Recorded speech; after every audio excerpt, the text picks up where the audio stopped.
pledge allegiance to the flag of the United States of America and to the republic for which it stands, one nation, under God, indivisible, with liberty and justice for all.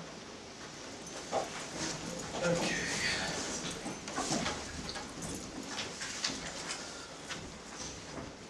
Okay, let's look at the agenda. Not much to talk about here. We didn't have a meeting last month, so starting off the new year pretty fresh. Looks good. I'll move to approve the agenda. I'll second that. All those in favor? Aye. Okay, let's take a look at the minutes from the November 14th, 2018 meeting.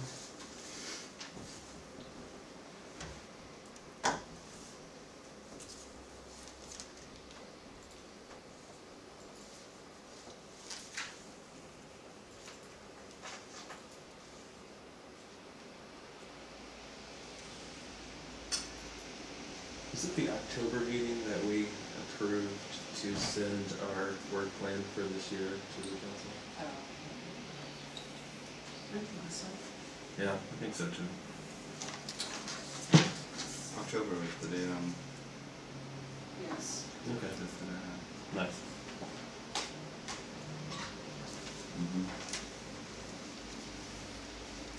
What do you think?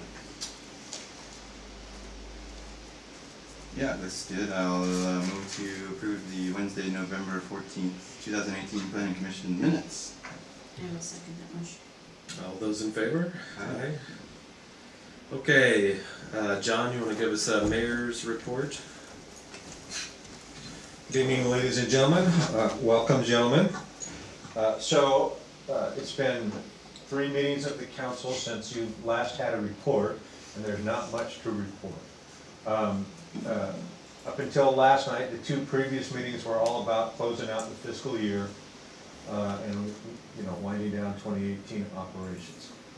So last night we did do something pretty significant that's actually really in your lane, but we got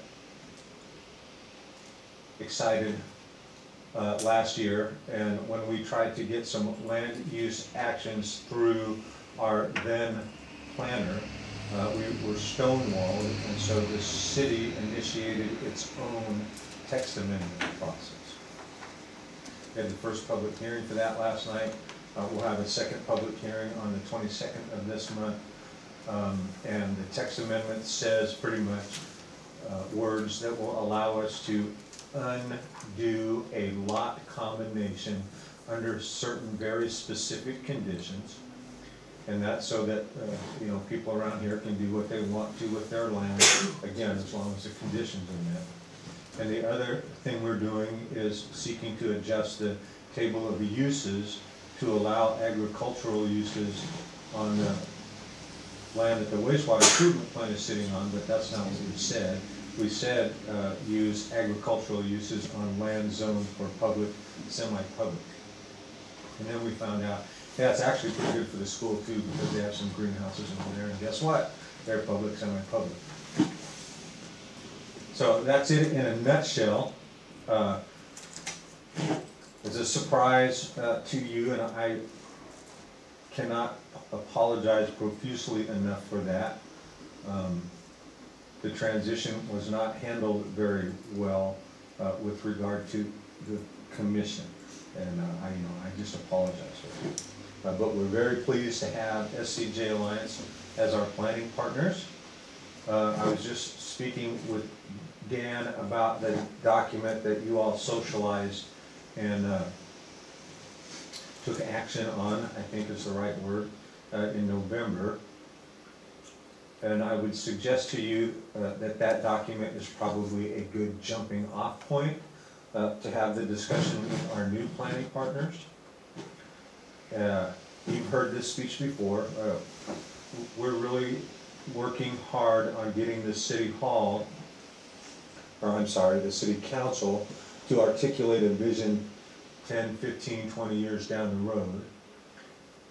The day-to-day staff is here to execute, and what we're really missing is that piece in the middle, the operational piece that ties the two together. And we're hoping that you guys see yourselves in that role. And I think these gentlemen have that same vision. And so I think this is a great time to look at it as a blank slate and rewrite our rule book.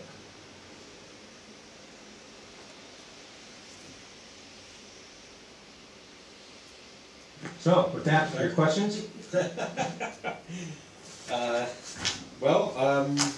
Do you guys want to tell us a little bit about SCJ Alliance and just to introduce you guys? And Sure. Yeah, we. oh, yeah, cool. You gotta turn it on too if it's not. I'm Dan Penrose, SCJ Alliance. I'm the planning manager. Our firm is based in Lacey. We're pushing 100 large now. We have offices in Lacey, Centralia, Wenatchee, Spokane, and a couple offices in the Seattle area. We're delighted to be a part of Tenino and your future.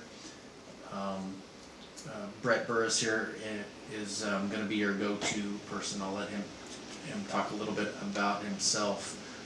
We have a handful of things that we thought we could cover this evening, and I'm not sure, Chair, if now's the time you want to do that, or if you want to get through the other portions of the public comment or the business. But we're happy to jump into wherever you want us to be. Hold on a second. There's no public here, so we'll forego the public comment and let's get into the business. Go ahead. Awesome. So my background, I worked for City of Lakewood in Pierce County for 13 years. I joined SCJ in 2014, so I'm just about 5 years into that. And my passion is regional planning and small town planning. It's what I love to do. I'm from a small town. I was raised in Juneau, Alaska, and so I've got kind of small towns in my blood, and especially communities that are emerging out of kind of a smaller, I won't say mindset, but just a framework and emerging into and morphing into something bigger and more organically robust, if you will. The community I came from had a lot of tourism, and so I've got a lot of experience with that. And as we can touch on here in a little bit, I'm also managing the Ag Park project down the street for the EDC at the port and your city. So I'd love to talk about that, and I'll give Brett a chance to intro himself. Hello, Brett Burris. I am a project manager in the planning department for SCJ. First of all, Merry Christmas, Happy New Year. So my background is in municipal government as well. I did a 2-year stint with the City of Port Orchard as a planner. I did a 10-year stint with the City of Olympia as a senior planner, and a 7-year stint at the City of Olympia as an engineering project manager for public works projects. So it's a bit of a diverse background, if you will, but I think that what I can do is have the ability to communicate between public works planning, make sure that they join together, all the while facilitating whatever you need to facilitate as it relates to current planning and long-range planning. Dan and I have already done a site visit out at the Dodge property. We're already starting to work through that process. And it was very interesting to see the topography, the area. We also got to see the, forgive me if I'm saying it wrong, the Hidden Valley project? Meadows, excuse me.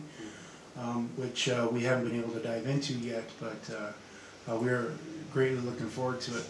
I currently manage on-call contracts for with a group of other people, City of Gregory Heights, City of Britsville, now City of Tenino. I've also done work in this role as a on-call planner for the City of Leavenworth. So if your interests as we move forward are to revise codes, increase the comp plan, get more detailed with as projects come in, I think we can help out with that. Nice.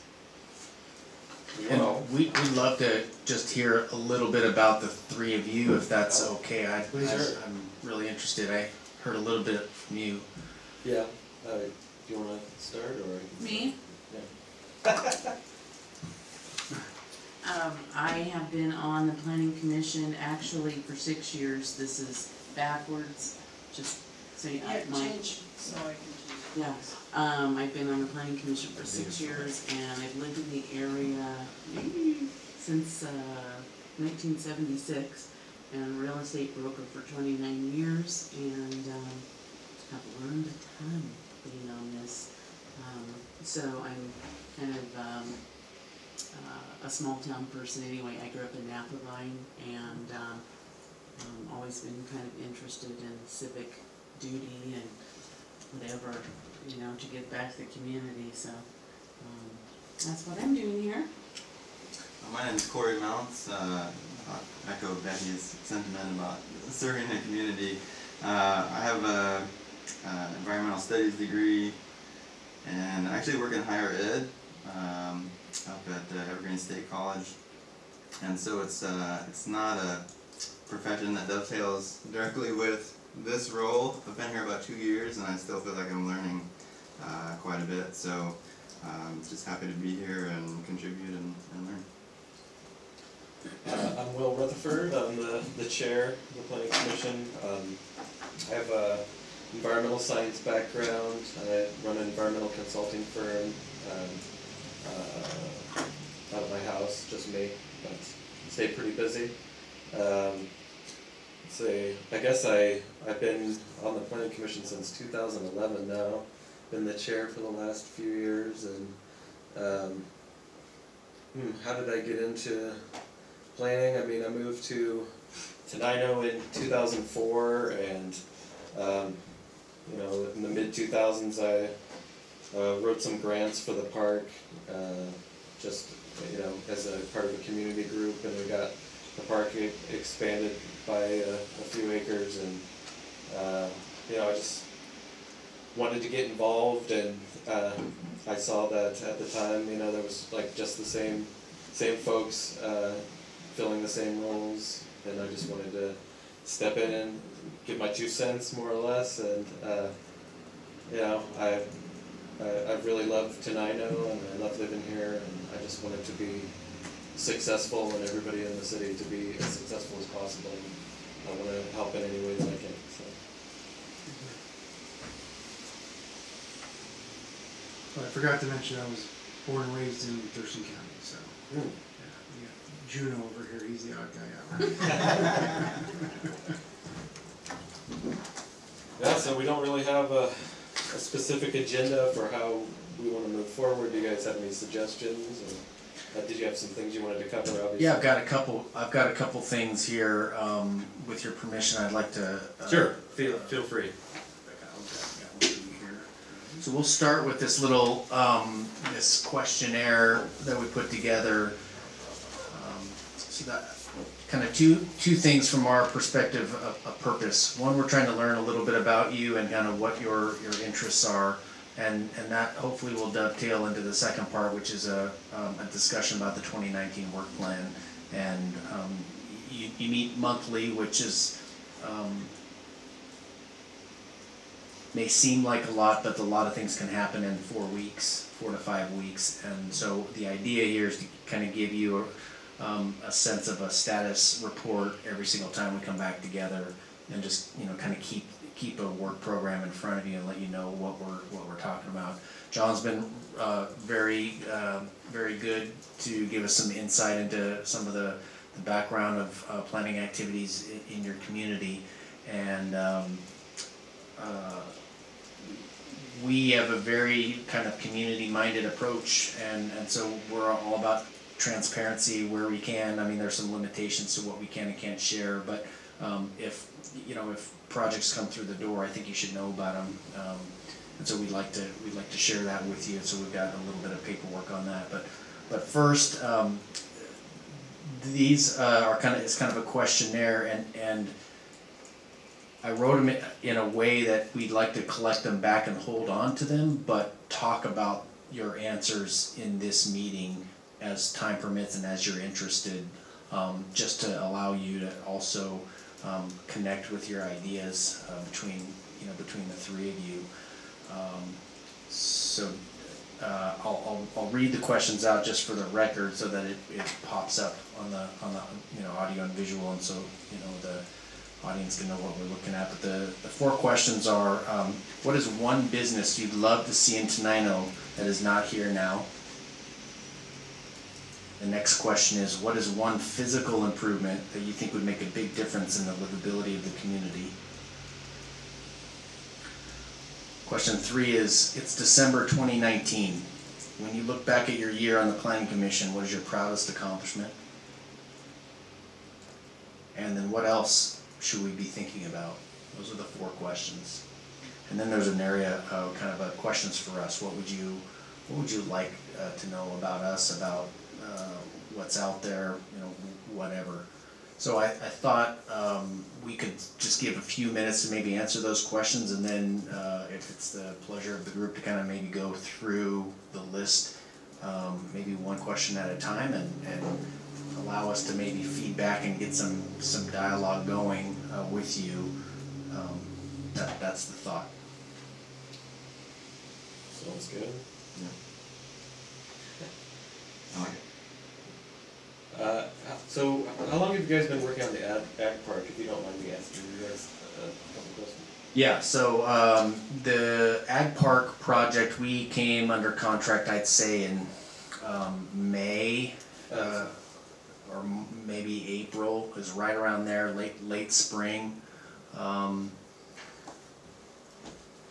have to double check about when the port authorized their funds to the project, but I think it was right around there, maybe a smidge earlier than that. But as far as real solid work on that, I did kind of potential business tenant interviews over the summer, and helped EDC Aslan. I don't know if you've met him before, if he's briefed you, but met with Aslan and helped him apply for a USDA grant to help with the project.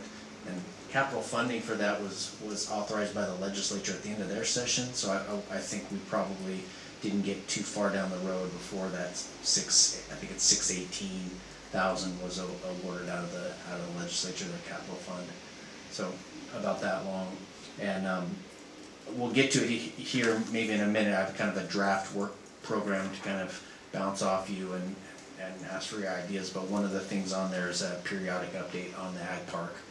And that's what I would, with your permission, propose to do at your next meeting in February, is just give you a full rundown of where we're at, show you some concepts, the districts we're looking at, and depending on how much progress we make in the next 4 to 5 weeks, even some marketing and branding and logo materials, and some pad and infrastructure costs.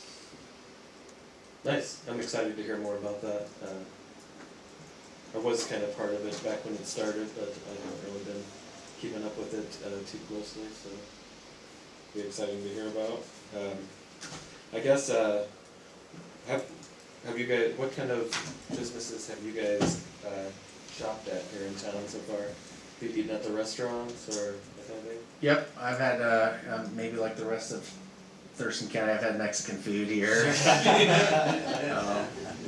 And went to breakfast, Sandstone. Sure. My youngest plays soccer, so we've come down here a few times for soccer events and eaten. What about you? I come down here at least twice a year, required by TCYFL football and my son's football program to play on the black turf. Yeah. We always hit up towards Subway there. That's his favorite place to go. So Yeah, my kids love Subway. yeah, it's addictive for some reason. But another note, one of the primary owners of our company is also a Tenino resident. I don't know if you knew that. Oh, is that Barry right? Shea. Yeah. It's Shea Cardinal, which is SJ. Yeah.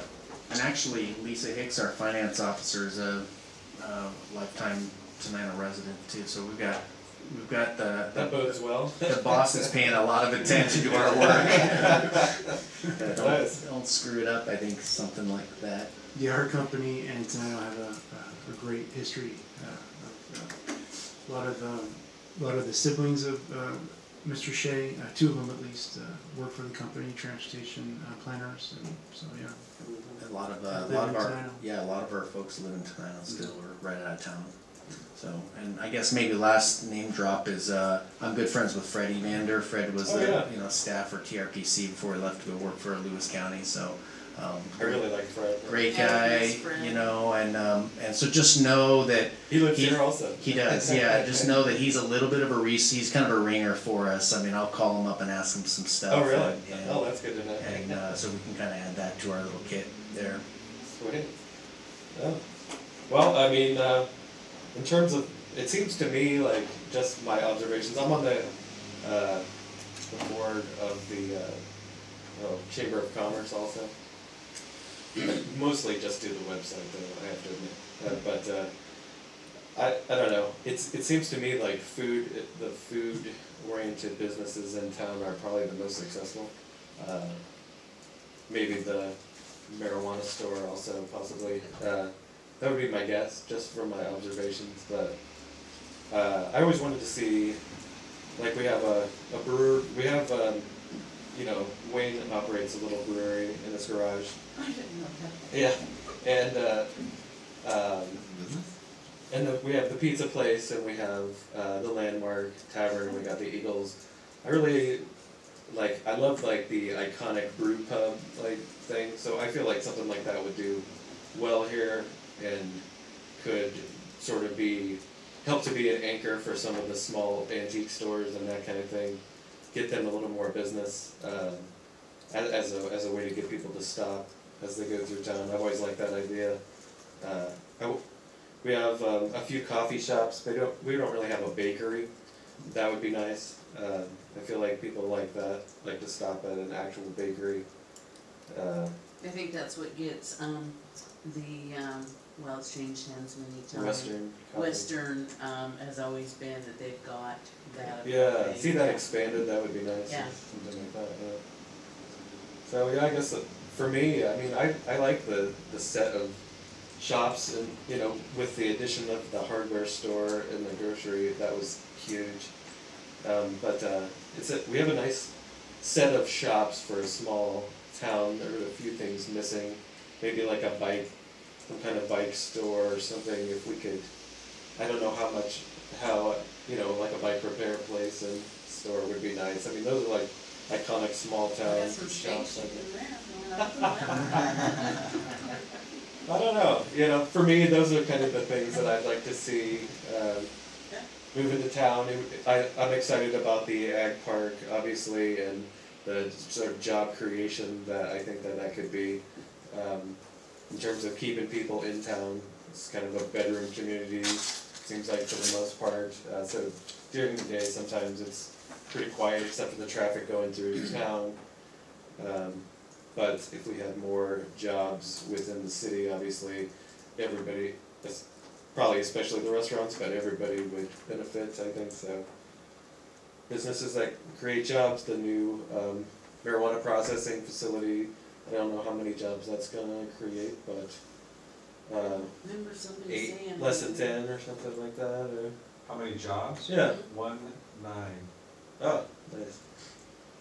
19? That's pretty good. And when we're talking real paying jobs. Yeah. So yeah, I mean, So I'm here's just an interesting interesting direction fact. over there. So 20, say 20 new jobs. I recently had cause to ask the state archivist for this city's articles of incorporation. And in July of 1906, there were 1,730 residents in this town. You know what there are now? 1,750. 20 jobs is a big Yeah, deal. it's Yeah. 1%. Yeah. Significant. Yeah. So anyway, I'm excited with the direction things are going. I like the Hidden Meadows project. I think we need a little more residential. I like the splitting of the lots in town and encouraging infill. I think those are going to be beneficial too. So I guess I'm generally pleased, but those are the businesses I'd like to see maybe from found in Baker. Yeah. I've always thought that a bike shop would be a really, I mean, we're at the end of the bike trail, Yeah. you know, if we could bring people into town that We way. never capitalized on the, the Portland ride coming through, never, Yeah. not even a little, like a banner or anything. And they used to camp out in the park a lot, that's changed a bit, I think they go a little further down the road now, but I feel like that was a missed opportunity when they were camping here, they still drive through and all their support staff, and it makes sense for us to have a bike shop, and, you know, we kind of move that direction periodically, but it's really slow. You know, we got the bike rack and we got the yellow bikes, I think, I don't know, probably 10 years ago maybe or so, but just be nice to keep pushing on our strengths, I guess, and that's definitely one of them. So. I think another thing that's missing is someplace to stay. We don't have a hotel.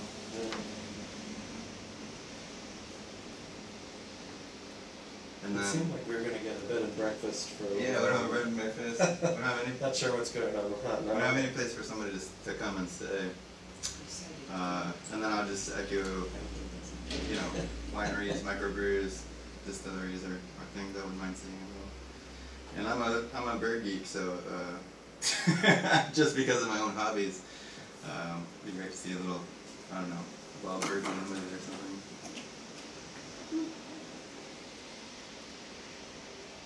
They have quite a They bit do of bird now. there, and if you ask them, they'll add more. Really? Yeah. I'm really happy to see the hardware store and the feed store here both now. Yeah. For a while we were without both, and it. Yeah. Yeah, it is awesome. Yeah. Yeah. Well, we're trying to recapture the opportunity vis-a-vis Seattle to Portland. Nice. Mr. Droll is preparing a plan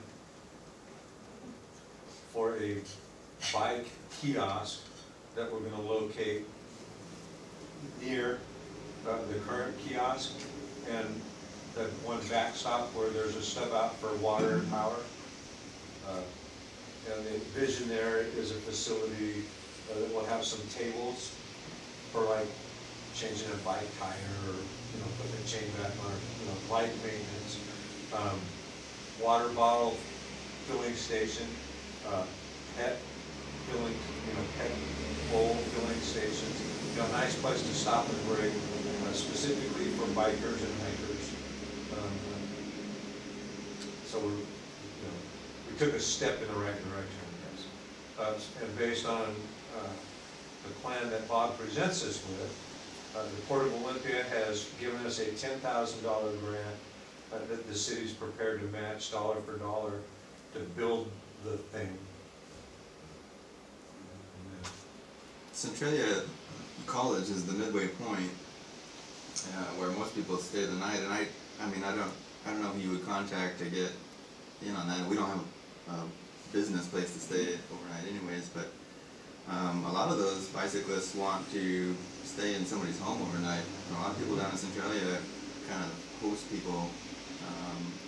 I don't know if we're too far out of the way. It wouldn't seem like it, but.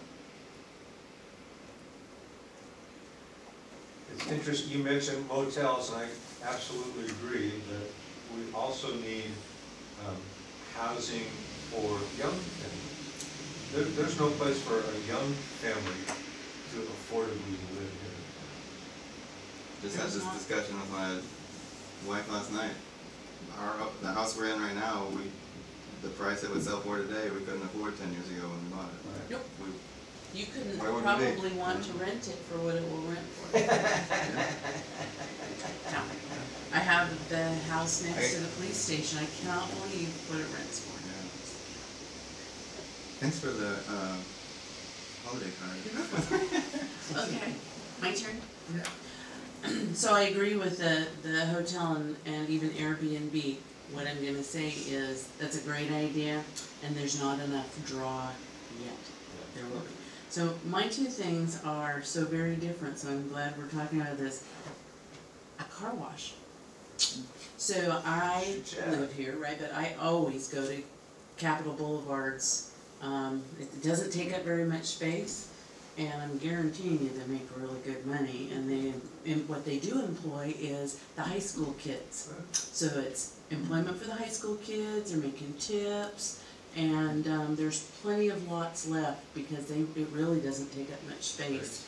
And they have very low water use. They can use the, what do you call that, fire suppression reclaimed watery from, what do you call it, after the sewer cleans it? Be a perfect use for reclaimed water from our treatment. That's what I was trying to just say and couldn't say it right.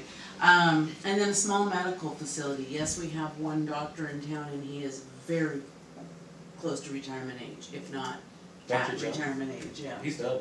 Oh. He's already retired, yeah. Okay. He's sold Well, out. so that's just a doctor. I'm talking about a medical facility like a small Kaiser. So Kaiser's just opening up again, a new place on the west side, something with an X-ray, MRI, and CAT scan. Because there are a lot of over 70 in our area that have to travel.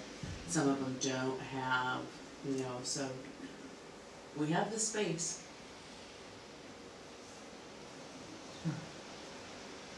RV park?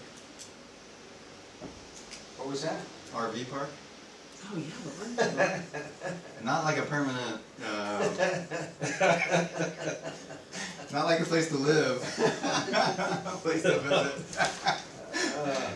I have an RV, I There's- stay at RV parks. I like RV parks, but the picture of RV parks I have in my mind and the ones we're dealing with here are two completely different things. Yes. You don't want to compete with Dakota? I think that'd be a great thing for Dakota to do. They've got one. We don't need to compete. They're close enough that, we ought to be happy to send people down there to stay and come back up here to eat or whatever. Yeah. You know? Well, then we can check that box. They've already got one. When you guys were talking about the restaurants we had Sunday and Monday with no power, and many people just got theirs last night. And what we always do is drive around to see if anybody in my neighborhood needs help, and most, all of them did. But we hadn't had breakfast yet, and Rainier, all closed on Sunday. Went to Yelm, drove all 4 roads, only one restaurant open. They were line out the door. Come to Tenino, so many places to choose from. Yeah, so we have like 3 restaurants you can eat breakfast in. That's a lot for a little It is. town. Yeah, and they're all good. That's right. Oh. Oh, I'm sorry, I neglected to tell you one thing. So, a couple years ago, we got a $10,000 grant to do wayfinding signs, and they were intended to go along the trail in the park.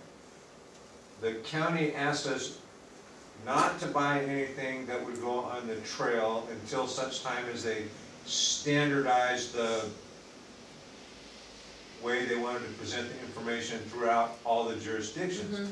So we said, okay, and then 6 months later, like, anything?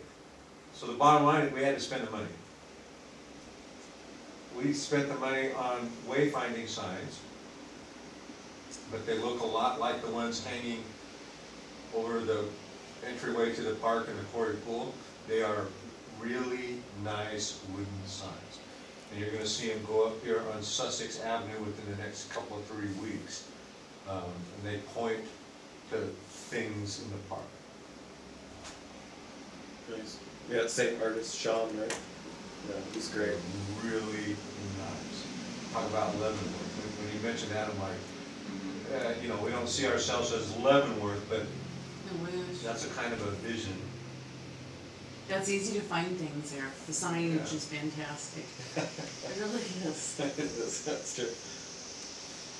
What do you think, Rana? Do you have any shops that you'd like to see? No comment? No. Really?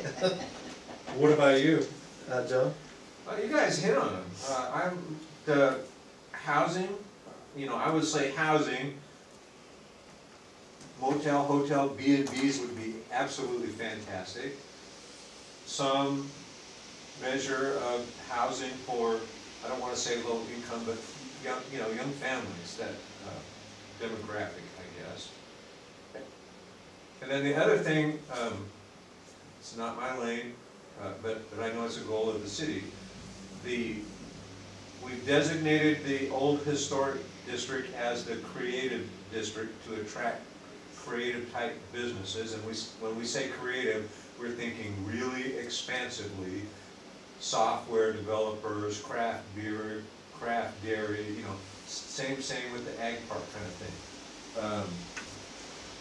But we want it down here downtown, you know, that building across the street is a crying shame, it's just sitting there vacant. Because we have the same vision, you know, we want a vibrant, small community that maintains its flavor, history, you know, sense of space and being, but very much part of the regional network.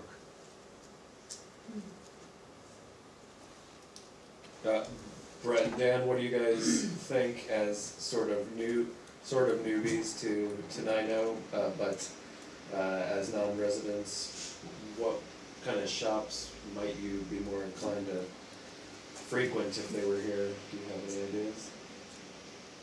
Well, anything that you can put on the main street here is critical, and anything is, it's getting people to walk the street that's going to make it all come together. Right.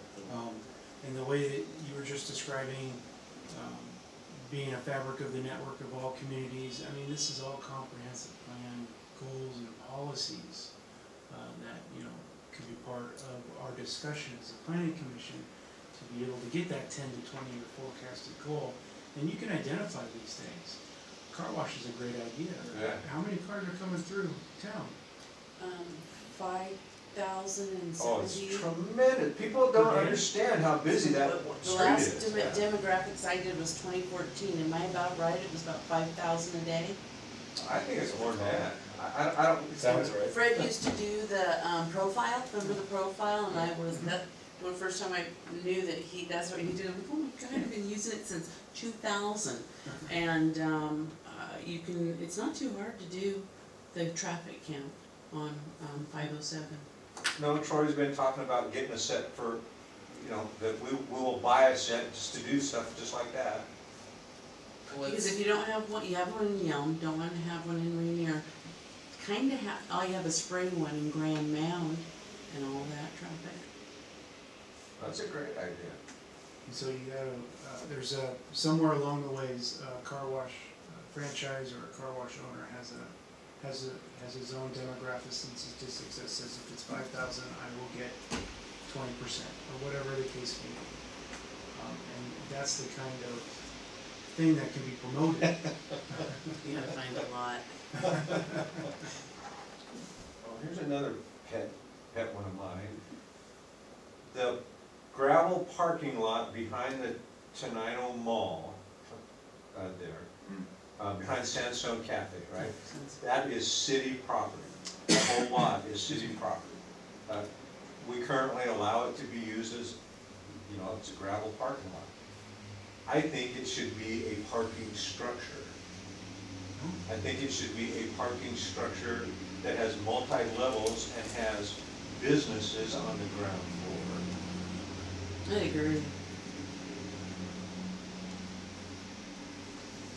Because if we build the, you know, go like this, there's been talk of making, you know, one-way streets. I really have no preference. I can see, you know, either way. But the block we're sitting on and the next couple blocks over, if we line the streets of those blocks, that becomes the vibrant downtown core that we all want. The long pole in the tent is where the hell do we park?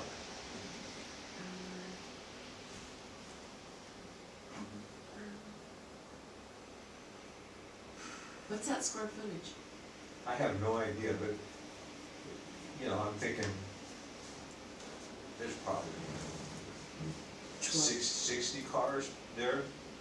You know, during Oregon Trail days, I think packed, there's probably 60, 70 cars. Most of them, it's almost half a block, except for that brown building. Because it's the parking of the Sandstone, the VFW, that behind Yeah, that whole thing. Yeah. behind the newspaper, so Howard Park. It's the whole thing except for like a 60 by 120 lot for. So there's part of your answer for some, you know, like, affordable apartments, cause you can do what, 33% residential, as long as the 2/3 commercial is facing the streets, Well, right? see, you know that stuff, I Well, have to rely on it's these in guys our- to tell me if I'm out in left field. yeah, no, Oh. when I put the project Yes. together for the mayor, where the pizza is, I designed something for that. Oh. And was trying to figure out how we could get, you have to have commercial on the street, then you can have residents behind it. So you have to have commercial on the 507. I don't know about Park and Howard. Yeah, well, you know, that's part of what I'm saying, we got a blank slate. Getting the city council to define their vision would be very helpful to figure out how much room we have to maneuver on that slate.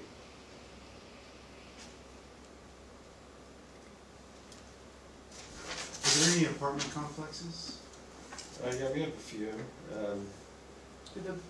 There's Two, one there. it's managed housing, 2 units, one on the north side of the street, one on the south side of the street. When I say the street, I mean The same Highway stuff 507. apartments. I think Yeah, 1 and and then- 2. There's a couple other, it's almost hard to call them apartments. They're more like fourplexes senior and living. duplexes. There's 3, right? They're the seniors. Yeah. What's that? Right, that's what I was thinking, those are sandstone What about the complexes. nice looking ones by the church? What's that called? That's It's part of the, sandstone also. that's part of It's the the same, managed same care. owner, yeah. And then we have the The one- apartments over the laundry, Yeah. the Tenino laundry. Oh, I forgot about those are relatively new, you're right. Yeah. And they're down at the end of town. As fast as you, I have rentals here, as fast as you put a for rent sign in this town, all you need to do is put it for rent and it's Oh. gone. You don't have to advertise, you don't have to do anything, there's such a lack of housing. It's absolute. And so as it relates to housing for young families, Yeah, there are many different options other than a single-family home. There's apartments, there's townhouse developments, there's duplexes and triplexes and cottage-style housing. So one of the things when I eventually get to dig through the code is to see if your code identifies all those diverse housing types. And whether it does or it doesn't, let's say all those housing types are available, are they zoned in the right places? Is kind of a good question. And if they're not available, or if they're not listed in the code, that could be something that we could definitely plan through to allow townhouse, cottage housing, duplexes, triplexes, fourplexes. We went through a lot of that with Fred, and so all of that's represented, I'm sure, but it never hurts to revisit like where they're located and that kind of thing. Exactly. TRPC's got some good maps on housing Yep. evaluation Yep. that I looked at. In Tenino. There's only, there's only so much that cities can do. I mean, most cities don't wanna get into the building the affordable housing stock business. There's, no money to be made there, and there's a lot of headache that comes with it. So you just have to do things that you can to allow and facilitate that development to occur and incentivize it to the best you can. And then, you have people like George Smith or George Sharp out there looking for businesses to bring to town through steady. And that's also, you probably have similar contacts, but there's people all over the region looking for lots to build on, and there's a little bit of pressure that's starting to occur in Tenino that we're seeing, but part of it is also an availability of buildable land that's not seriously encumbered by critical areas. Especially in Thurston County. Yeah, and then the gopher stuff doesn't help. Yeah, go for it. well. So, periodically, folks come in the office and the conversation goes like this. I need 6 acres of land to open a business on. I can't help you, I'm out. within the city limits. If you look at our urban growth boundary on the map, you know, there's no available 6 acre, well, there is, but it's spoken for, let's put it that way. For the most part, you know, the city needs to expand outward, so looking at a urban growth boundary expansion or annexation or something like that, is probably. We have some maps that we worked on, I don't know where they are right now, but potential directions we might expand. I mean, we only have so many choices. Well, that's not necessarily true. The question, you know, we have to ask as a city is, you know, what's it worth? If I could have anything in the world I wanted, I would want to expand to the south toward Dakota and absorb the infrastructure that already exists down there, because it already exists, and put that inside the city and develop it out. Right now it's the county. Some of it's really, really nice. We were talking about housing here, more housing. Hinkle's putting the 5 in at the east end of town. Over here off of Meadowview, there's 5 or 8 trying to go in over there. I can't remember the gentleman's name. He wants to put 14 houses. That ain't gonna happen. But something will go in there. It will probably be a couple of low-end housing. It's on hills.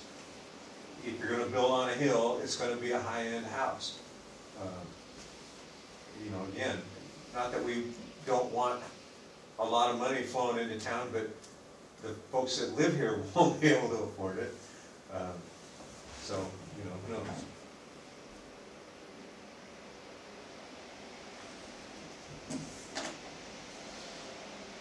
Well, shall we move through the sheet here, or? Yeah, I heard parking structure on number 2 Yeah. so far. What other answers are out there, responses?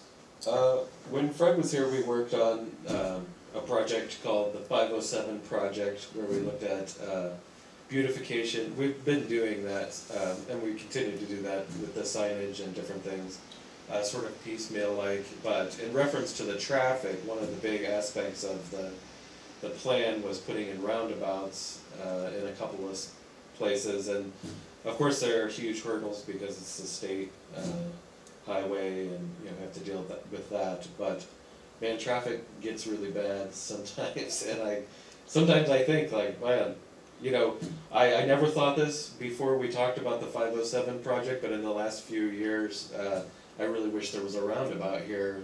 This would make things move a lot smoother. Yes, Yeah, yeah, exactly. that's on mine too. I like one on this end. Yes, Yeah, absolutely. Yeah.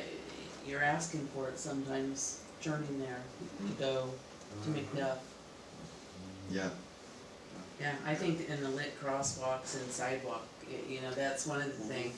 At a certain point in different areas, you run out of sidewalk, and there are no, I mean, we have better crosses than we've ever had. We have some that do flash, and we have the fake bulb outs, the painted bulb outs. I think those are kind of effective, though. They're not bad. But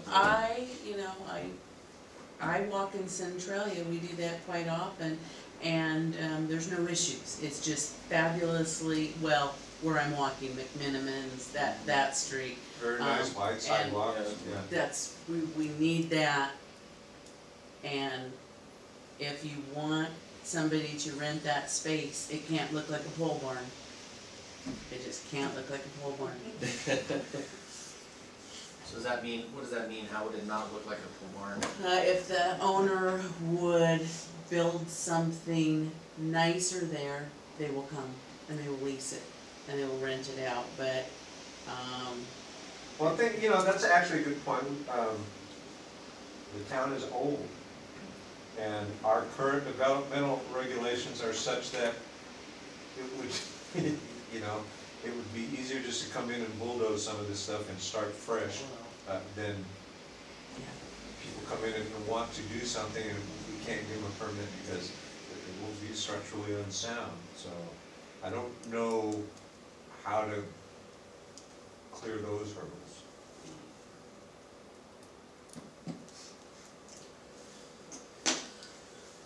What do you think? We've got some roads that could use improving. Yeah, definitely. If your son ever played soccer on our field over here with the gopher mounds everywhere, Permanent ankle injury. yeah, he's lucky to survive.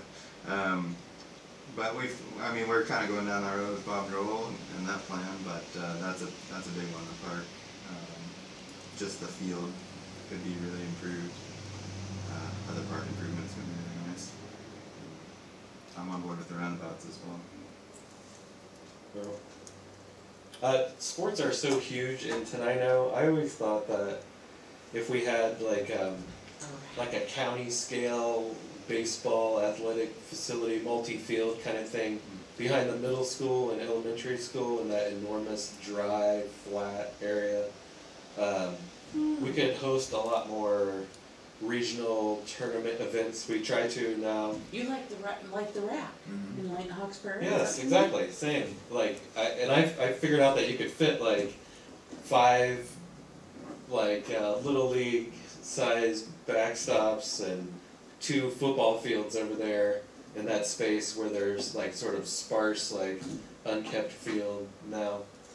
And I know that people love to play sports in the park. It was a wetland historically, and I'm not condoning turning it back into a wetland, but it's always gonna be a drainage issue. Unless we get our RCO grant. Well, Yeah. maybe, we'll see what happens, but, it's just all the things you have to contend with over there with the little potholes, there's hardly any of those problems exist over here. And it's so huge and relatively unused, although used by sports, but it's not maximized. And so when we played t-ball and baseball with the kids, sometimes our game is over there, sometimes it's over there, you're driving back and forth, you got one kid over there, one over there.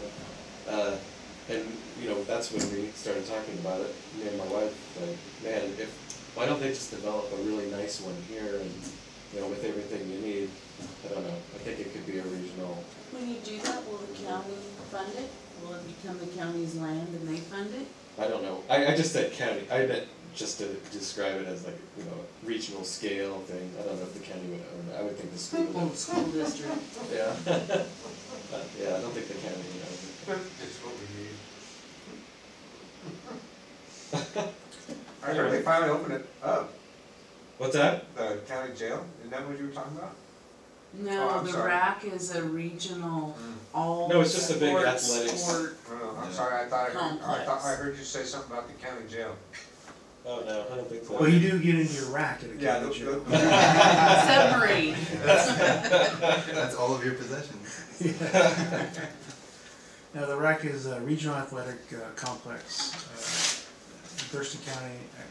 No, I know, I'm living in Hawkesbury. Oh, yeah, in Hawkesbury. Yeah, regional athletic facilities are, as we have noticed in at least the last year, very popular with jurisdictions. We've seen many proposals come out for the construction of it.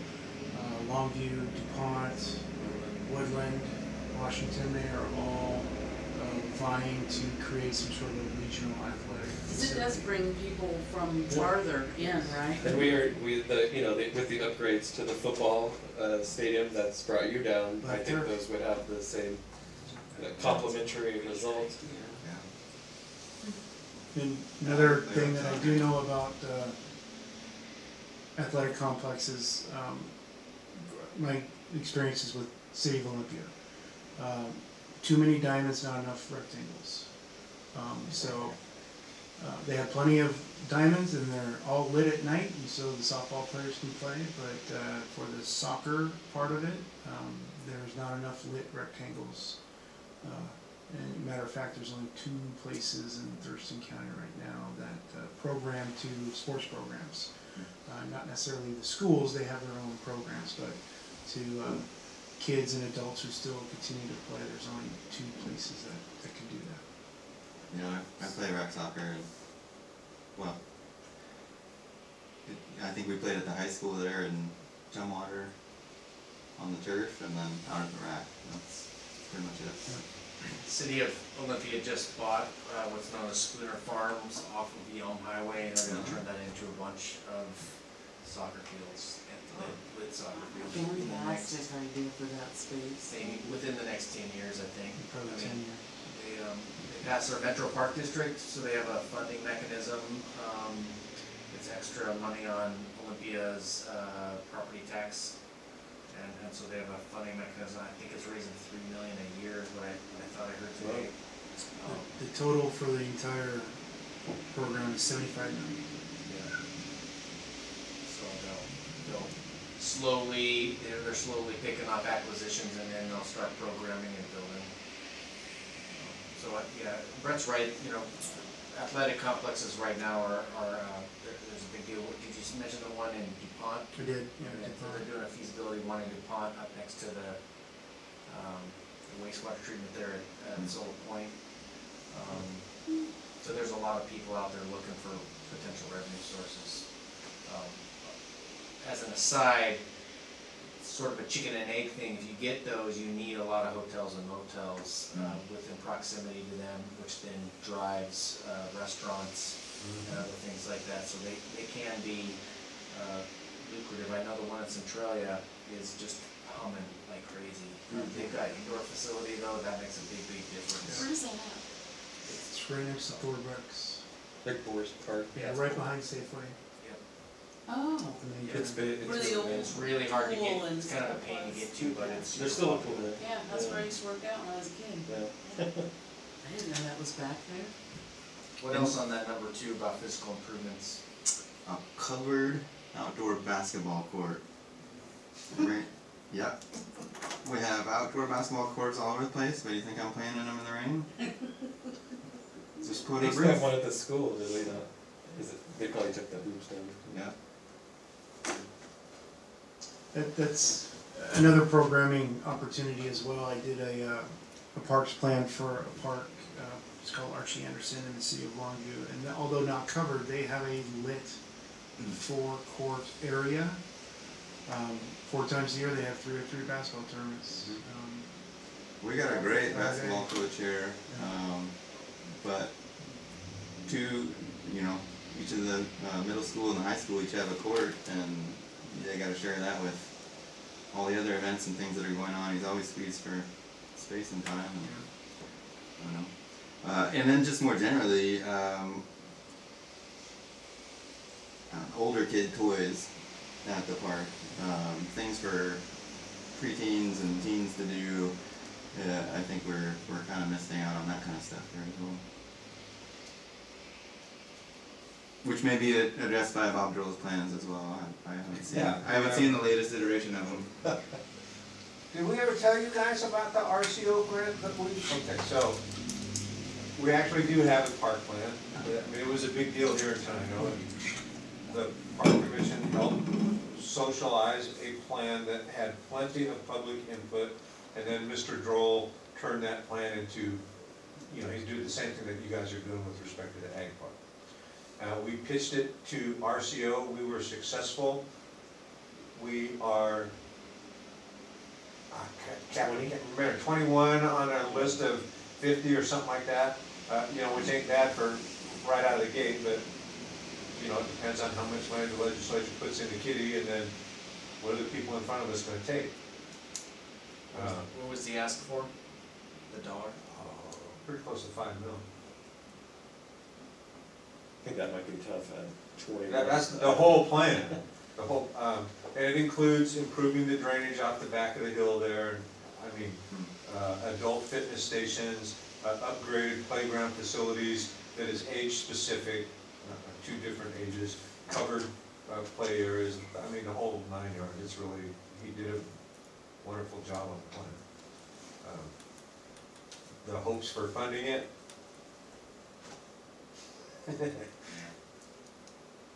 21 out of It's a 50. lot of money for a little bitty town, you know? Yeah. Okay. Well, what do you guys think? And your initial take with the town, what kind of additions would you think might be useful? You have any ideas yet? Or, obviously you're working on the ag park, so you don't have to get into that, but. Roundabouts, I think, are an extraordinary idea. They serve many different purposes. It's traffic control, it's less frustration for drivers. It slows traffic down, which if you have a business on a road, I would rather the cars drive by my business at 20 miles an hour instead of 50 miles an hour. They're also an excellent way as gateway projects. Welcome to the city of Tenino. And it gets to advertise and give an experience as they come in and leave, if you had two of them at each end. And then everything can be built off that. I'm a big fan of roundabouts personally. I know I'm old enough to remember the first roundabout in Thurston County. In TCTV, and date myself here, they had to do a police uniformed officer presentation on how to drive a roundabout. And then every phone call into TCTV is, what the heck is this? Blah, blah, blah. But they serve a great purpose. And even if you start crowding the areas in between the roundabout, it offers the opportunity to redesign a transportation plan to accommodate that side of town and that side of town. So my take would be, yes, I think that's extremely appropriate and warranted. And you're working with the state agency because it is a highway. Not uncommon. You just have to present your case, go down that path, and go for the grant funding, obviously. But that's always the big one for me. It's a good way to present a town. Yeah, we can help with that. I mean, we've got really deep relationships with regional guys at WashDOT. So our company's also doing it's called the Yelm to Tenino Trail. I'd like to change it from Tenino to Dakota Trail, right? That's how I wrote it down. Oh, they're calling that lake the Yelm to Tenino Trail also? Well, that's the link. The original project out of TRPC is Yelm to Tenino and enhancements, and then route feasibility off of that. But it's going to go to Dakota. I mean, there's nowhere else to go. So, other than West Tenino. So I think that's another opportunity. Is you're on the Bountiful Byway, scenic byway. It's a county-wide designation. I think it could potentially get to be a bigger designation than that at the state level, and also the fact you are on the STP route and you have a really great asset in the Chehalis Western Trail connection to Yelm to Tenino, which then take you down to Dakota. Once you get into Centralia, the Willapa Hills Trail runs you all the way out. Eventually, it's got a couple gaps in it, but eventually it's supposed to go all the way to Raymond.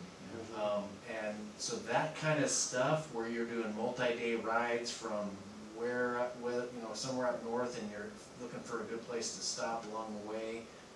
There's some real, that type of active tourism, if you will. I think there's some opportunities in there.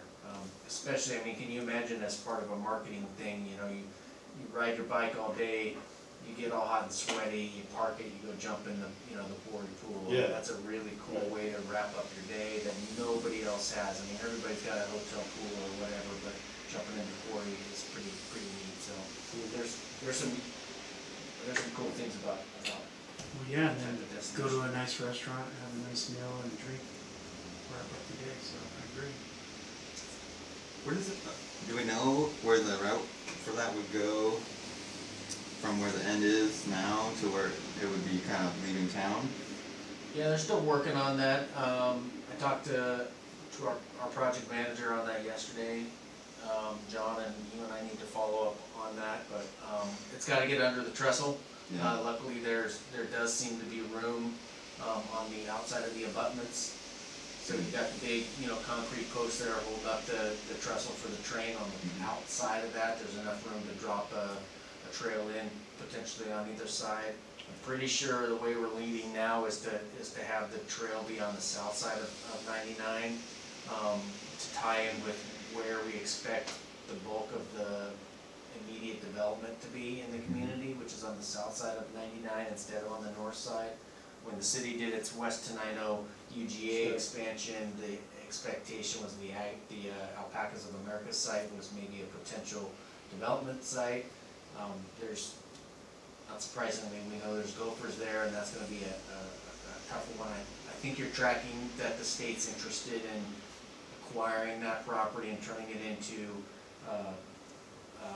The wildlife Scatter area. Creek type of style wildlife management area. That's a tourism opportunity as well.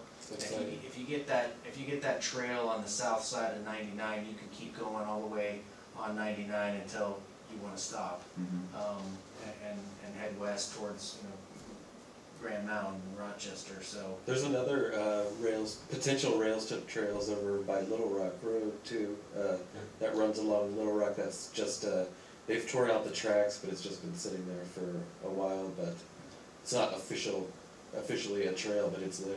Yeah, it's closed. Yeah. I mean, you could walk it. But the plan is, I've heard, Capital Land Trust, do some work Like for it.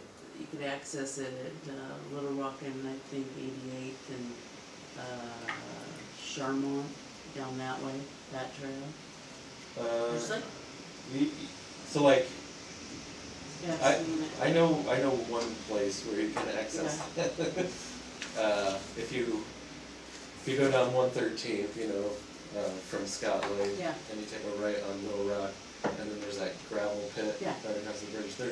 There's a place to get to that rail right there, but that's the one that I think is sort of slated for a trail, maybe. But I mean, that's what I think. so you got to get the trail through town. That is a bit of a kind of a quandary that we're going to continue to wrestle with, and then the connection down to Bakota is probably somewhere on Crowder, and then at some point it's got to make its way into Bakota, and it gets real tight there if you stay on that side of 507 because the river's there. So there's crossing 507 is a non-starter as well. So there's a couple different things that you guys are paying attention to, but I was at a State of the Communities address today that the chamber puts on, the countywide chamber, and Olympia's mayor was there, Yelm's mayor was there, Lacey's mayor, and Tumwater, as well as one of the county commissioners. And the mayor and Yelm talked about all roads lead to Yelm, and if you know him, he's kind of a character. He is. And I was thinking, like, all trails might end up leading to Tenino. Roads may lead to Yelm, but all trails lead to Tenino. Where's the Elm bypass lead to? Another spot that you can't turn left for 12 One of his minutes. campaigns is to rename the YT Trail to the TRY Tri Trail. Tonight over in here, Yeah. Well, sounds like that's gonna happen and be good, because it kind of fits in with the livability of the folks on the other side of the train tracks. Being able to, walk over to this side of the town is a real issue right now. You're right on that highway, so It's not safe right now. it'd be really nice to see that.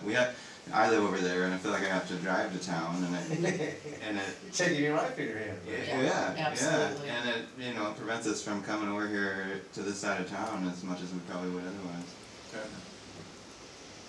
Very good.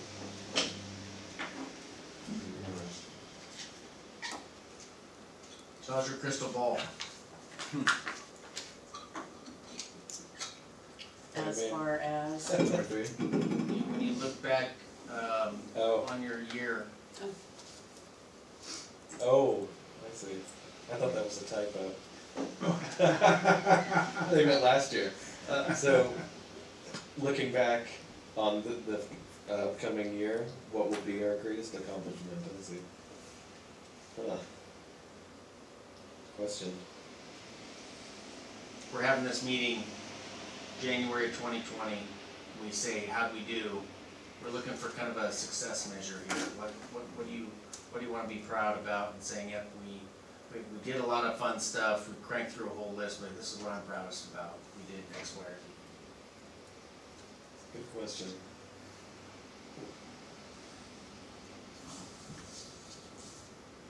Some examples could be updating the zoning ordinance, or revising the comp plan, or doing something with economic development with the city. So do you mean individually or as our group?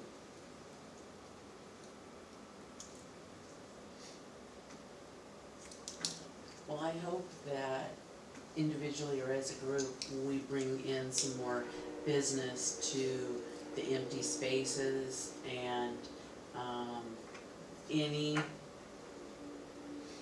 like me personally, one of my goals always is every year in Tenino, it's always been my project is at least one beautification, and I've done that a lot with that person that isn't here tonight, but she's retired, so helping somebody get a house that is very unloved and sad into something beautiful for a new family to come in. Just one place at a time, and it helps. It really does. We have a lot of folks that are older and moving out of their places, and a lot of young families waiting to be able to get a house here. So.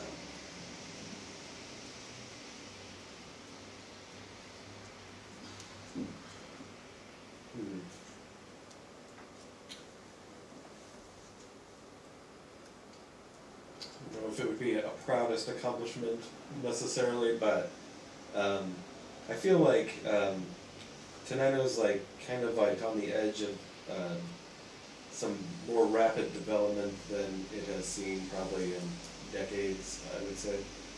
And we have sort of talked about this Historic Preservation Commission, but I think given the place we are and the potential for rapid changes, it would be nice to finish developing that idea. That would be nice. Compliment.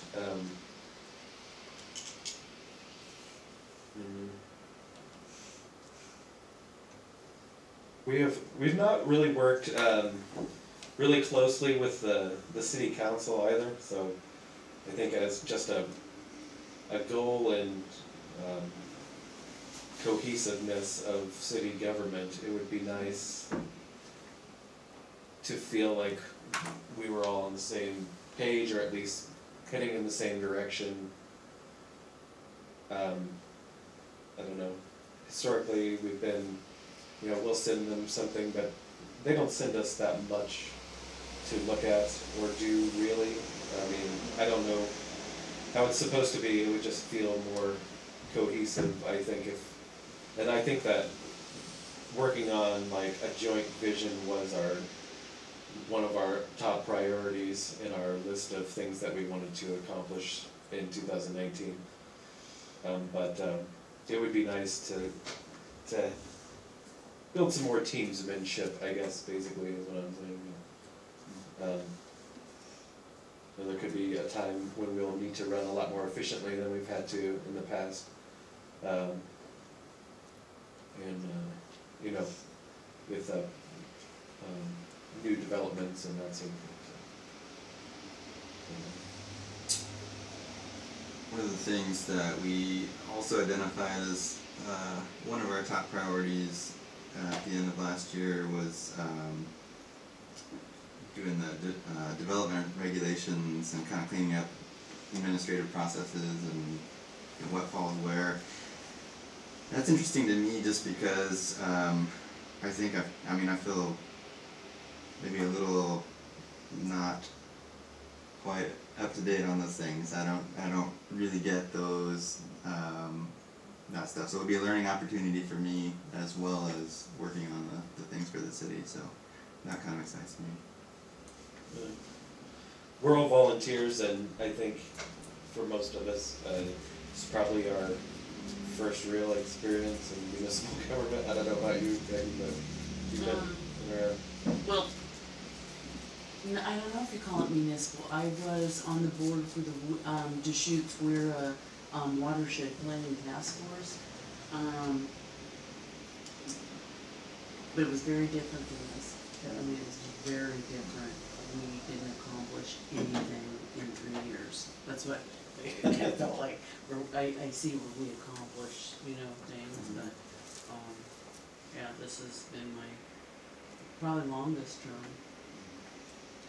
I guess it would be nice to develop a sort of an annual training program for the planning commission. That way we can continue to, I mean, we did some more training last year and than we have in the past, and that felt good, yeah. Yeah, it was helpful. And so just to continue to advance that way as people who've been around for a while move on, you know, we know that we're gonna have people that know what they're doing in place where we need them, so. What training did you have last year?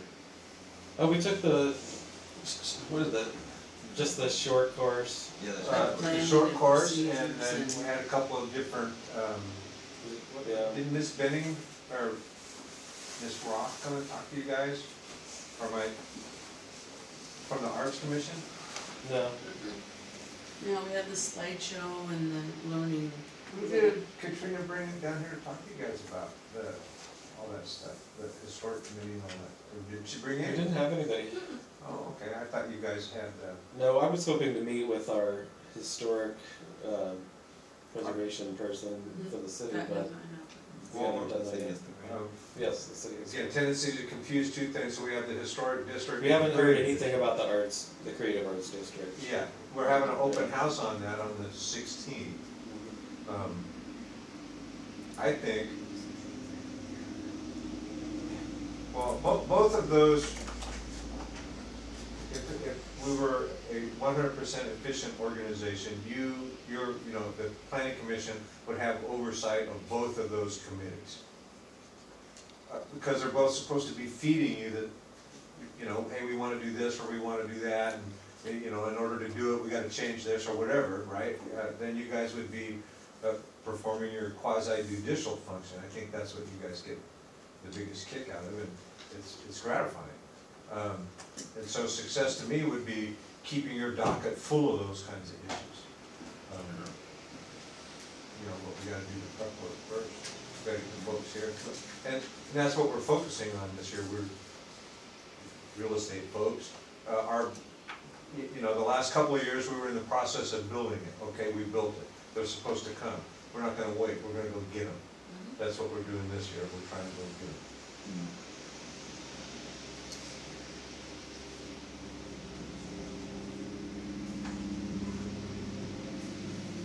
When I say build it, you know, really the improvements to the park, but it's been a springboard.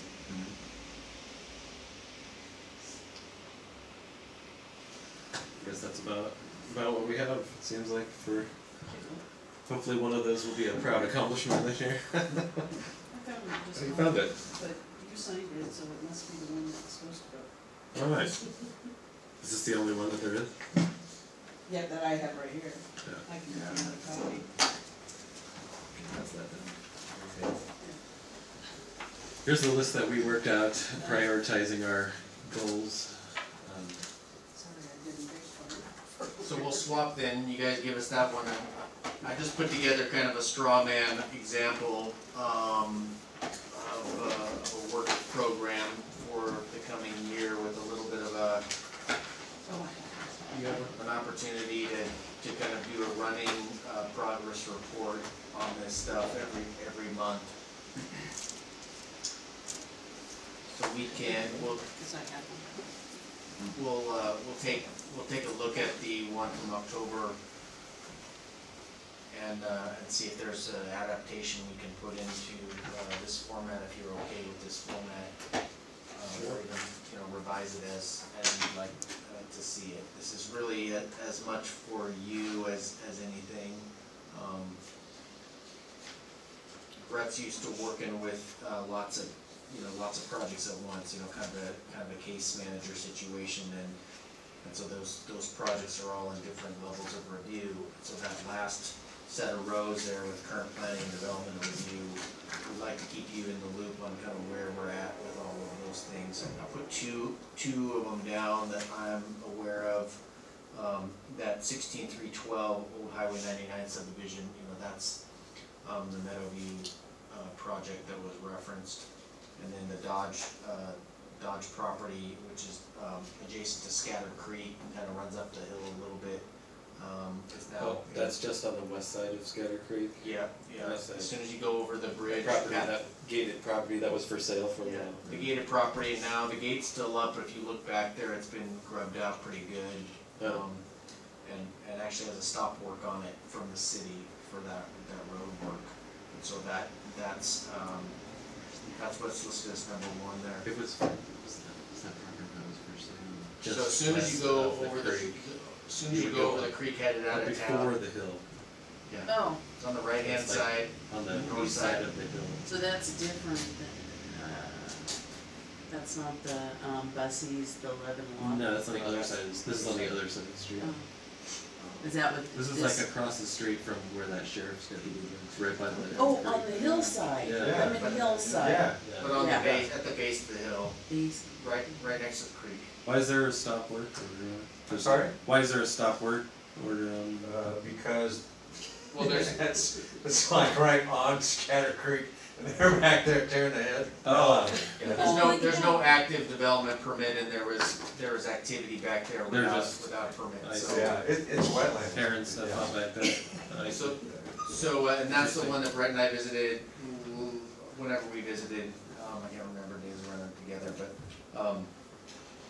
We hadn't actually heard about that one until tonight, I don't think. yeah. they're Very the ones recent. that issue. Yeah. Ben came in one morning with his hair on fire. I mean, he's like, Yeah, I imagine, that's pretty crazy. These are, I like the idea of getting these updates on these projects, even if we don't need to know, or if there's no action item for us. Just keeping us in the know, I feel like is very helpful, you know, obviously, but sometimes we'll hear about something and like a little snippet of something, we don't hear about it for quite some time, and then it's much further advanced the next time we hear about it, and it would, you know, as, you know, just to be here and know that you're making good decisions, I feel like you have to know what's going on, obviously.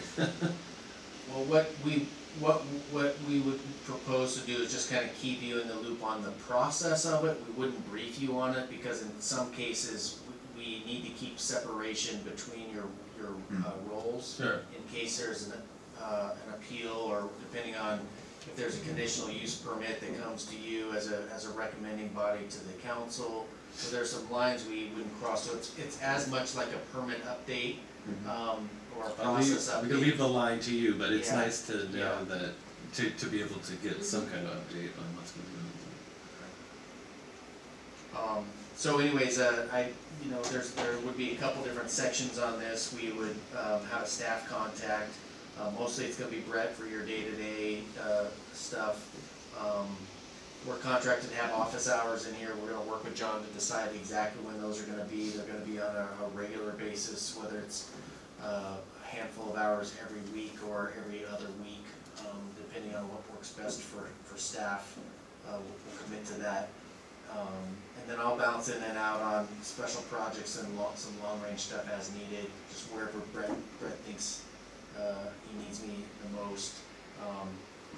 That first one on that list, that periodic progress check-in, John, you and I talked about a brief to the council and maybe doing a joint meeting. So I just put it down there because it fit the format for February 13th, which is your next planning commission meeting, but it may end up being a joint meeting with you and council on a different time and different date. So John will work that up, but I think that's my next time you'll see me is a brief on some of the renderings as I said, the progress we made on that project. The zoning code amendments, those were the things that were, had a public hearing last night, have another public hearing on the 22nd. There was no public comment, by the way. I mean, we had the comment period and we socialized it amongst ourselves. The public wasn't very interested. Comp plan amendments, as you may know, the state law limits you to contemplating amending your comprehensive plan no more frequently than once per year unless it's an emergency. And so most communities have a window for receiving those comprehensive plan applications, the amendment applications. Sometimes the city will initiate something, which is what happened in some of these cases. Most of the time the comp plan gets changed when there's like a color on the map that you want to change from green to blue, or blue to orange or whatever, or if there's a policy or goal or a policy change that you're looking to have to maybe align yourself better with the grant opportunity, or if when we go through your comp plan we see goals. I mean, your comp plan is really pretty recent. It's only a couple years old, so we're not proposing there to be anything, but that would be how that would look.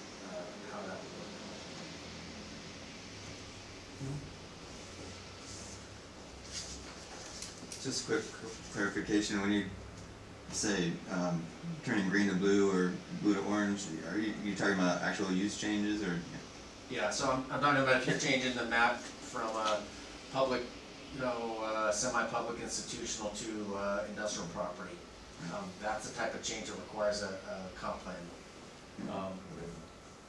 Your zoning, zoning and land use types don't always completely intersect. Sometimes there'll be a single-family land use type, and then when you look at the zoning, that'll be parsed out into single-family environmentally sensitive and single-family one, even though they're in the same land use category. And so you can toggle back and forth between those zones, do a zoning map change without changing the comp plan. So the color on the map is usually like a shady yellow or a hatch, but you're not changing it from yellow to orange. So the colors are kind of an easy way to say that that's a big deal, and you want to go through and make sure that matches up with a long-range growth plan.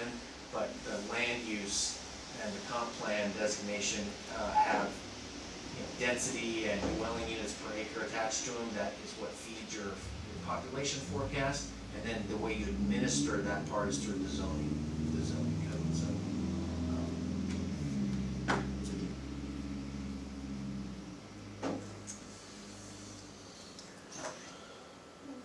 Well, shall we move on to number 4?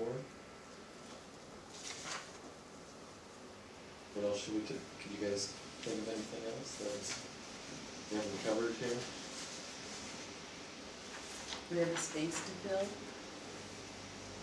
We have a Oh, yes. planning space to We do have a fill. planning space to fill. And we You guys- have, terms coming up, mine's up next month, and so more people need to be brought into this realm, and So what does that mean? What are you saying? I can't say anything. I didn't Are you know. thinking of retiring? Not yet, No, maybe, maybe. soon, within 10 years. Nice. I'm We just 80. introduced ourselves. You can't. Thanks a lot, guys. But yes, we are short, so when somebody's at Yes. ER and whatever, we don't have a quorum. We need, So on the list, you're saying that Shelley should be. yeah, she's 2 years behind me. I brought her on 2 years after me, drug her. Yeah, I started in 13 or something like that. Corey, no, yours. So does that I mean think that I'm on mine's a right. year-to-year basis or like a I think mine's month-to-month right. basis? I don't really have to do Mine's 6 right months. as well. Okay. Can I do it from Hawaii? FaceTime. No way. God, winners. Actually, there is a provision in the statutes that we can have meetings via Skype and all that kind of crap. So you don't have to do it. Whatever It's you in your want. hot tub. Yeah, snowed in. You will have to change your rules. Yes, we do need to fill the commission. That would be nice. Now, we've had a running advertisement paper. People come in and for other reasons, and if they strike me as being particularly sharp, I try to get them to do that. We just all have to kind of keep our mind open to that when Yes, we're, yeah. you know, I forgot actually, or I would have been thinking about it, but. I don't know about the proprietary of, Bleh. I don't know about the proprietariness of it, but I've been considering putting in an application sitting there myself, because I've got the same concerns you've got. It's entirely possible that we will be unable to have a quorum if we're not careful. Mhm. And I come to these meetings anyway, so. Should we think about like what type of person would be really helpful in this besides somebody that's, you know, invested in the town part or financial or whatever, but what other things are we like lacking? You know, we have 2 environmentals and lifetime Teninoite, farmer, old retired builder, and really knowledgeable on the ag part and that kind of stuff. And the feisty one that, you know, asks us the questions, and but what else? I mean, what would be a good mix Well, and fit and Maybe like somebody with commercial real estate interests if you're leaving. We'll have to replace you with. but yeah, would I will at some point, and, Oh, I see. yeah, you know, Okay. cause if I leave in February, you don't have a quorum. I'm a business owner, but it would be nice to have somebody who owns like an actual building business in town. I think that would be beneficial, potentially. I mean, Yeah, that's a